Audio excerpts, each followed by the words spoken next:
we're delighted to be back here in Davos, Switzerland, with our guest, Jane Harman, who is the CEO of the Wilson Center and longstanding member of Congress from California. Great to see you, Jane. Thanks. You too.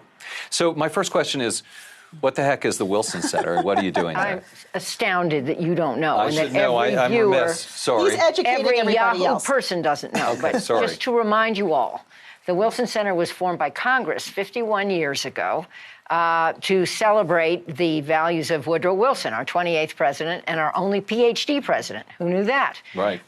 He was our first truly internationalist president, and everybody remembers that, both getting into World War I, but also trying to forge peace in the world through the League of Nations, which didn't succeed, but later we had the UN. At any rate, the Wilson Center is the living memorial to Wilson, like the Kennedy Center is the living memorial to John Kennedy.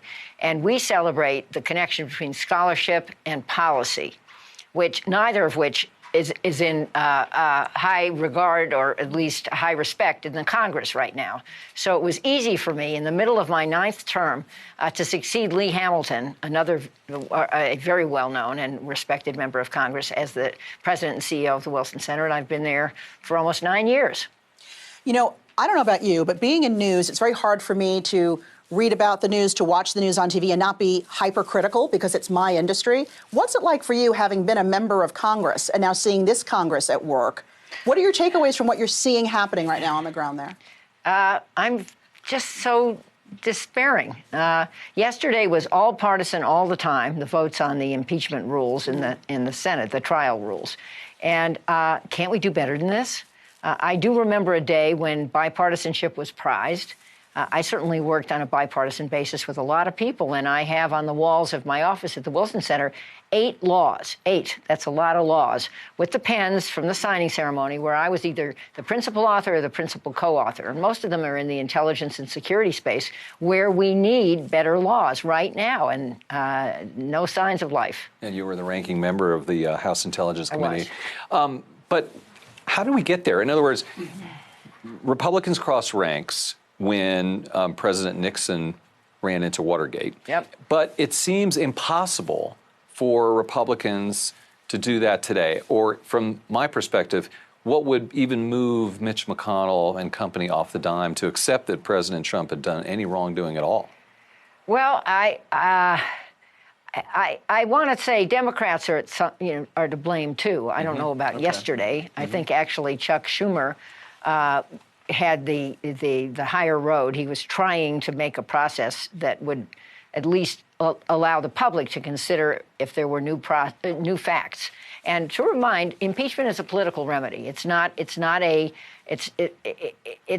for the courts. It's for the Congress working through public opinion to decide whether high crimes and misdemeanors have occurred. And I went through this in the Clinton case. I voted against the charges because I didn't think they rose to the level of high crimes and misdemeanors, but I didn't think that what President Clinton did was admirable.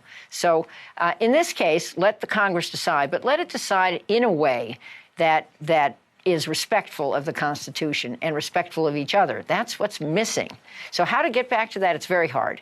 Because if you are bipartisan in either party, you get opposed in your primary from either the far right or the far left. I lived through that in my last a few races, which I won, but nonetheless, it's not pleasant to have your own party say, she's a traitor and a spy, et cetera.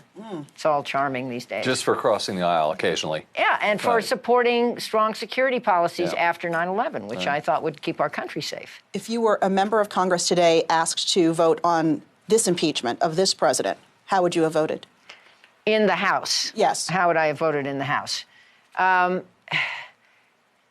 Well, are those impeachable offenses, what Trump has done? I think they're very serious offenses. I really don't want to answer that because I'm not in the House and I didn't see everything they saw. I didn't go to the classified briefings.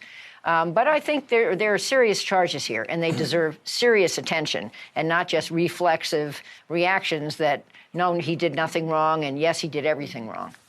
All right, Jane Harman, CEO of the Wilson Center, thanks so much for joining us. Thank you both.